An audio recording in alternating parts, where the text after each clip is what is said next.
नवरा असा कार्टी अशी, देवा का मला मरण येत नाही. आता देव प्रत्येकाला विचारून मरण पाठवेल बरं का. आणि खरंच जर मरण विचारून पाठवलं ना तर कोणीही मरण पाहिजे असं म्हणणार नाही. तुकाराम महाराज म्हणले, मरण जो मागे गाढवाचा बाप. मरण जो मागे तो गाढवाचा बाप, असं तुकाराम महाराज म्हणाले. एक गमतीची गोष्ट सांगतो थोडक्यात. एक मोळी विक्या होता, म्हातारा होता, वयाने थकलेला होता, चालला होता. ओझं सहन होईना, म्हणला देवा सोडो बाबा. म्हणला खाली मुळी टाकली, घेऊन चल एकदा, कसंही सोडव याच्यातून. किती दिवस मुळ्या व्हायच्या, किती दिवस काय व्हायचं. देवालाही बरोबर वाटलं. म्हणलं असं म्हणणं चुकीचं आहे, वाजवीपेक्षा जास्ती जगवलं याला आपण. आणि या काळामध्ये त्यांनी एवढ्या मुळ्या व्हायच्या हे चुकीचंच आहे. देव येऊन उभं राहिले, म्हणले चला. ते म्हणले कोण आपण? म्हणले मी देव. असं होय, यम म्हणले मी. असं होय, मग कुठे? नाही म्हणले तुम्हाला वर घेऊन जायला आलो. हां म्हणले तुम्हाला कोणी बोलवलं? ते म्हणले आत्ता तुम्हीच म्हणला ना देवा द्याव. ते म्हणले मोळी माझ्या खाली पडली, ती डोक्यावर उचलून ठेव, एवढ्याकरता बोलवलं. ती खाली पडलेली मोळी मला डोक्यावर ठेवता येत नाही, उचलून घेता येत नाही, म्हणून यम म्हणला माझा हे बाप निघाला असतो. हा माणूस खरंच सगळ्याचा बाप आहे. अहो देव असून सुद्धा तो कळणारा जो आहे तो माणूसच आहे. मनुष्य जन्मातच देव कळतो, बाकीच्या कोणत्या जन्मात कळतच नाही, हे म्हणून बापच आहे तो. आता मला सांगा, असा एक मार्ग इकडे गेला, मग माणसांना वाटतं याच्यातून मुक्त व्हावं. किती बाई मुलांना कंटाळली तरी सुद्धा मुलांना बघितल्याशिवाय त्याला बरं वाटत नाही, हे वास्तव आहे.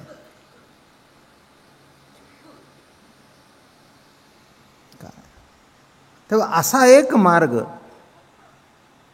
कालच्या प्रवचनातून एक कडवं घेतलं होतं, उपजोनी पुढती येऊ पुन्हा जन्माला येऊ. आता काय हे तुकाराम महाराजांचं भूमिका आहे. वारकरी तर रोज मागत असतो, हीच माझी आस, जन्मोजन्मी तुझा दास, पंढरीचा वारकरी वारी चुको नेदी हरी. तुम्हाला काय वाटतं, तुकाराम महाराजांना संसारात ताप माहिती नव्हता? अहो अभंगच आहेत तसे.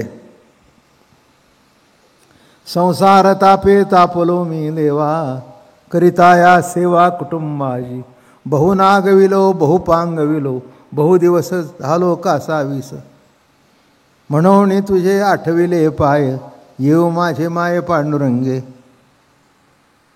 माणसं म्हणली बघा तुकाराम माणसं संसाराला नावं ठेवतात. तसं नाही आहे, तू भेटत नाहीस म्हणून त्रासदायक आहे. तू जर बरोबर असेल तर कशाला त्रासदायक.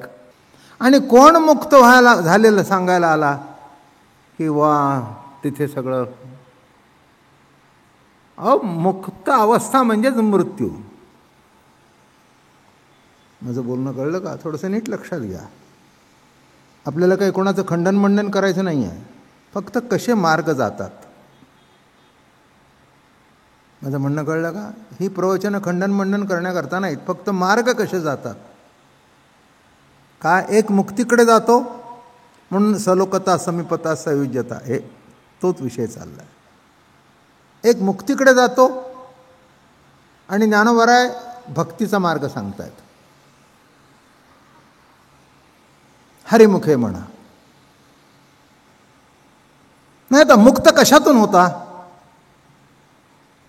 नाही काय काय सोडता येतं ते तरी बघू. काय सोडता येतं नाही का? किंबहुना श्रावण मास आलाय, आता सोडायची पाळी आली म्हटलं तर प्रत्येक वेळेला जे सोडलंय त्याचीच आठवण होते.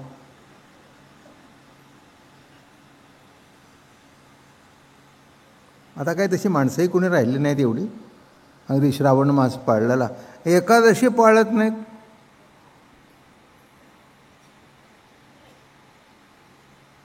एकादशी पाळत नाही ते बाकीचं काय. आणि एकादशी ठाऊकसुद्धा नसते. एका मराठीण माणसाला म्हटलं आमच्या आज एकादशी आहे, म्हणजे काय असतं काय सांगू मी. नाही काही नसतं म्हटलं, दशमीच्या पुढे एकादशी असते आणि द्वादशीच्या मध्ये असते. काय कळलं काय कळलं नाही किंवा कळलं नाही हे म्हणणं बरोबर वाटणार नाही म्हणून हां नाही म्हटलं, मला जेवणाबद्दल सांगायचं आहे, फराळाबद्दल. हां म्हणजे काहीतरी निराळ असतं का, म्हणजे कळलं परंपरा कशातली आहे, सांगायची गरज नाही किंवा त्या सोडून विषय. एकांनाही किटकिट नको आहे म्हणून मुक्तीकडे जात आहेत. बायका तर सतत मुक्त व्हायला मागतायत. देवा सोडो रे सोडो, माझ्याच वाटणीला कुठून आणलंस हे.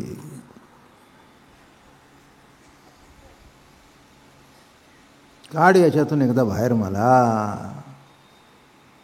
नवरा असा काय असं सांगावं लोकांना की जेणेकरून त्याचा विचार आणि आचार केला असताना जीवनामध्ये त्याचं कल्याण होईल. काय सांगावं असं. एखादा मनुष्य एकाकडे जातो की बाबा हे करण्याकरता मी काय करू, हा प्रश्न येतो, काय करू. तसं प्रत्येक माणसाला वाटतं जीवन सुखमय करण्याकरता काय करावं, ते आनंदमय होण्याकरता काय करावं.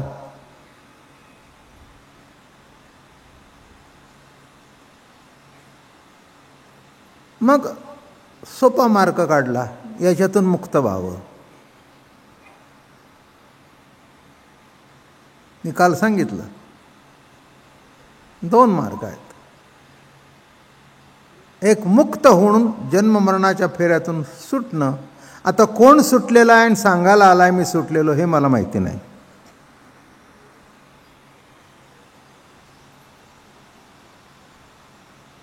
जन्माला आल्यानंतर मृत्यू हा येणारच आहे, सुटणार नाही. मला एकाने विचारलं जन्ममरणाबद्दल तुमचं काय म्हणणं आहे. म्हटलं काही नाही, मी डबल ओझं घालत नाही. जन्म तर आला ही चूक झालेलीच आहे, आता मरणातून सुट म्हणजे झालं. जन्ममरणाच्या फेऱ्यातून सुटण्यापेक्षा एका मरणातून तरी सुट ना. जन्म आता घडले तुझ्या वडिलाची चूक, दुसरं काय सांगू मग. किंवा देवाची चूक म्हणू, घडलं, आला जन्म, हो ना मुक्त. अवघड आहे. नामस्मरण म्हटल्यानंतर हे बघा, कोणाचं तरी नाम लागतं आणि ज्याचं नाम असतं तो सगुण असतो. म्हणून हरिपाठामध्ये देव कोण आहे, द्वारकेच्या राणी सांगितलेच आहे तुम्हाला. सगुण साकार परमात्म्याची उपासना आहे. वारकरी संप्रदाय हा सगुण उपासक आहे, हे पक्क नीट लक्षात घ्या. पटो न पटो पण वास्तव्य असंच आहे, सगुण उपासक आहे बरं का. आता गणपतीला लाईन लागते बरं का. कशाकरता लागते, सगुण गजाननाचं दर्शन घेण्याकरता. बरोबर आहे ना. पंढरपूरला गोपाळपुराच्या पलीकडे लाईन जाते का, सगुण पांडुरंगाचं दर्शन घेण्याकरता. जन्माला आला तोच तुरुंगात. अरे काय आता करावं, काय तुला करावं. म्हणून तुरुंगात जे जातात त्यांनी वाईट घेऊ नये, तिथे सुद्धा देव आहे.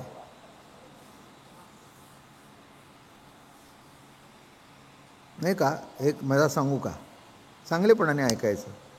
स्वातंत्र्य चळवळीमध्ये जे तुरुंगात गेले ना, तेच कालांतराने मंत्री झाले. झाले का नाही. पहिलं मंत्रिमंडळ, बाकीचं पुढचं काही मला बोलायचं नाही. पहिले मंत्रिमंडळामध्ये कोण झाले, पंतप्रधान कोण झाले, नाही कळलं. अर्थ सुद्धा नीट लावा ना. संसार त्रासदायक काय नाही का. नवरात घरात असल्यानंतर ना बायकांना इतका त्रास होत नाही संसाराचा, म्हणजे चांगला नवरा. म्हणजे आपलं क्लिअर कट केलेलं बरं ना. मग तो असला ना म्हणजे तिला काही त्रास नसतो. मुलांच्या फिया बघणं, अमकं बघणं, सगळं तो बघत असतो. काही भानगड नाही, निवांत चाललेलं असतं. मग तो बाहेरगावी गेल्यानंतर ती म्हणते, अहो काय आता या ना लवकर. अगं काय झालं कमी, येताना तुला गरम होतो म्हणून AC लावून दिला. अहो पण AC लावून दिला, पण तुम्ही कुठे आहे. अर्थ कळला का. हरिविण शून्य शेजारुगे माय.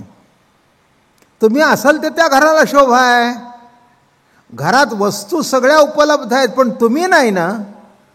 तसं संसार दुःखमूळ काय, संसारात का तापलो, तुम्ही नाही ना. म्हणून तुझे आठविले पाय, येऊ माझे माय पांडुरंगे. पांडुरंगा तू बरोबर असल्यानंतर मग मला कशाची चिंता नाही. मग तेच तुकाराम महाराज पुन्हा म्हणतायत. आता एवढा जर संसार तापदायक आहे तर हिचं माझी असं जन्मजन्मी तुझा दास का. आणि प्रतिज्ञा केली, घेईन मी जन्म याजसाठी देवा आणि तुझी चरण सेवा. प्रतिज्ञा, घेईन मी जन्म, घेईन जन्मांतरे हेची कराया खरे. प्रतिज्ञा, घेईन जन्मांतरे, घेईन मी जन्म याजसाठी देवा, तुझी चरण सेवा साधावया. आणि दुसरे जे महात्मे आहेत आमचे हरिपाठाचे महात्मे, ते म्हणतात द्यावं सोडून अवघाची संसार सुखाचा करीन.